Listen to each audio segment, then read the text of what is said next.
Have you ever wanted to learn all about the Mass, but you can't focus during Mr. Godoy's class because it's so boring? Well, this video is going to teach you all about the Mass in 2 minutes or less. 2! Buddy, 3 minutes or less. You think that we're going to get all about the Mass in a video down to 2 minutes? No. Alright then. Alright, well, let's get on with it then. The entrance of the church is called the foyer, which is a large area where people meet and greet before and after Mass. From the foyer, you walk into the nave, which is the main part of the church. Funk, can you tell me what's in the nave? Well, the nave is the main viewing area part of the church. It is where the kneelers and pews are and where the audience sits for Mass. Past the nave is the sanctuary.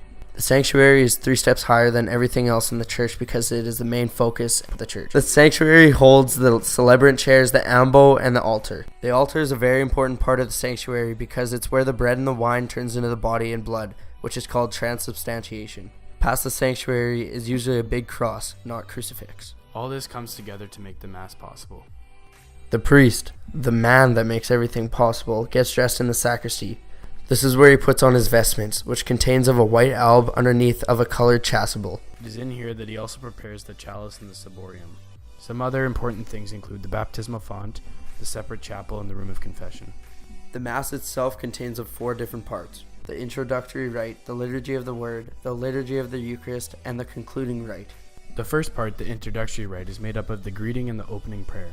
The second is the liturgy of the word. It contains of the first reading, the psalm response, the second reading, the gospel acclamation, the gospel reading, and the homily. Next comes the liturgy of the Eucharist, which is made up of the bringing forward of the gifts, preparation of the gifts at the altar, the Eucharistic prayer, and the transformation of bread and wine into the body and blood of Christ. In fact, what do you call holy bread?